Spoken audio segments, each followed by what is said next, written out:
আমি এখানে 250 গ্রামের ট্যাংরা মাছ এনেছিলাম, সেইগুলো এখন বানাবো। আমার অনেক প্রিয়, সব রেডি করে নিয়েছি। কড়াই বসিয়ে দিচ্ছি, কড়াইতে তেল দিয়ে মাছ ভাজা করে নেব। ভাজাও হয়ে গেছে অলরেডি। এখন আমি পেঁয়াজ কুচি দিয়ে দিব কড়াইতে। পেঁয়াজ কুচি দিয়ে দিলাম। পেঁয়াজটা অল্প লাল করে ভেজে নেব, লাল করে হালকা লাল করে ভেজে নেব। এইখানে আমি পেঁয়াজ কুচির সাথে অল্প টমেটো দিয়ে দিচ্ছি। টমেটোগুলো ভাজা হয়ে গেলে এখানে আমি আর মশলা দিয়ে দেবো। এখন মশলা পেঁয়াজ বাটা আর কাঁচা লঙ্কা বাটা মশলা করে রেখেছিলাম আগে থেকে, সেগুলো দিয়ে দিলাম। দিয়ে মশলাটা আমি ভালো করে কষিয়ে নেব। আমার কষানো হয়ে গেলে জল দিয়ে দিচ্ছি। আর এখানে আমি এখন মাছ দিয়ে দেবো। মাছগুলো দিয়ে দিলাম।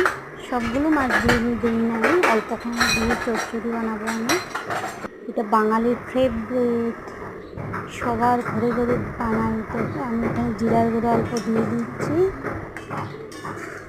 খেতে যা দারুণ হয় না, এটা আমার ছেলের জন্য বানিয়েছি। আমার ছেলে অনেক ভালোবাসে এটা। তারপর অল্প ধনে কুচি দিয়ে দিলাম। ধনে কুচি দিয়ে নামিয়ে নেব। রেডি আমার চচ্চড়ি।